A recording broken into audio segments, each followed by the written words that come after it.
Happy hello, everyone. Well, it turns out that there are just too many studies on happiness to give every single one of them their own episode for this limited run web series. Because of that, I will be doing a series of list videos in the coming months, listing off some of the more obscure happiness facts that I have uncovered. Now, I know list videos are very popular on YouTube, but I want to assure you that this is a legitimate video and is in no way intended to be clickbait. That being said, here are 7 ways to be happy in the bedroom. Spoiler, only one of them involves sex. My name is Ryan Wingfield, and my job is to make people happy.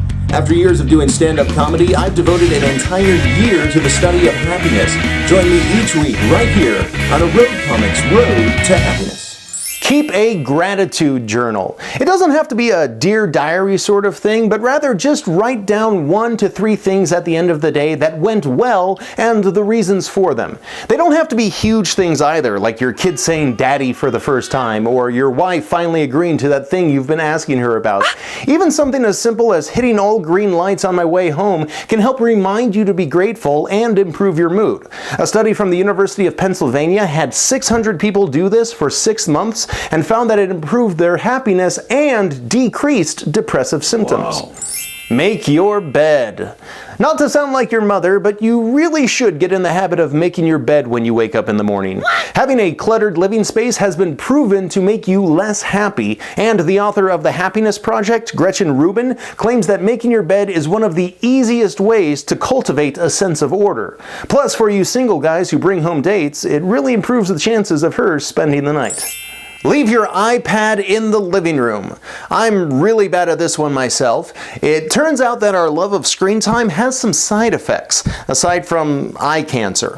Research has shown that staring at the bright lights of a screen, either a TV, tablet, or cell phone, right before you go to bed, can suppress your body's production of melatonin, a mood-regulating hormone. At the same time, it can also cause insomnia, which will of course not help your mood either. A better option might be to read a book before you go to bed, or even better, ask your spouse how their day was. Yeah, communicate.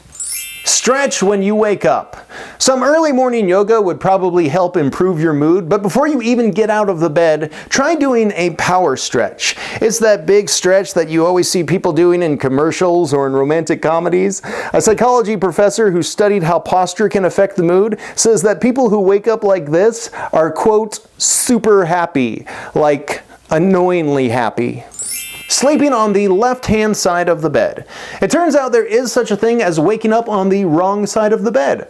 A 2011 study found that people who sleep on the left-hand side of the bed, when you are standing at the foot of the bed, are more likely to report being happy than those who sleep on the right. They are 7% more likely to have a positive outlook, are more likely to be cheery, love their job, and be calm in a crisis. As for the reason why, no one really knows. It's just one of those things.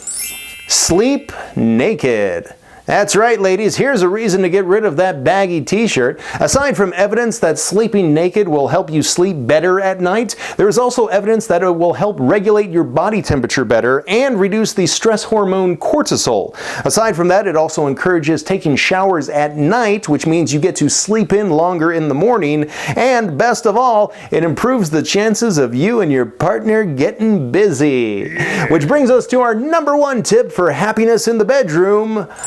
Morning sex. Yeah, it's a no-brainer that sex will make you happy, but it turns out the morning is the best time for it. For one thing, it's a lot better way to wake up than a cup of coffee, although I'm sure some of you caffeine addicts might disagree.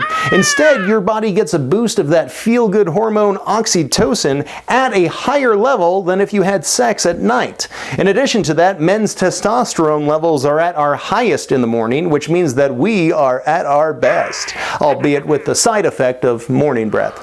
Of course, if you are going to sleep naked and have morning sex, you might want to invest in a good door lock, unless of course you want your kids to walk in and ruin the day for everyone.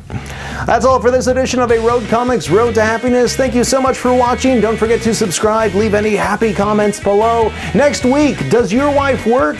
I hope so, for your happiness sake. Until then, stay happy.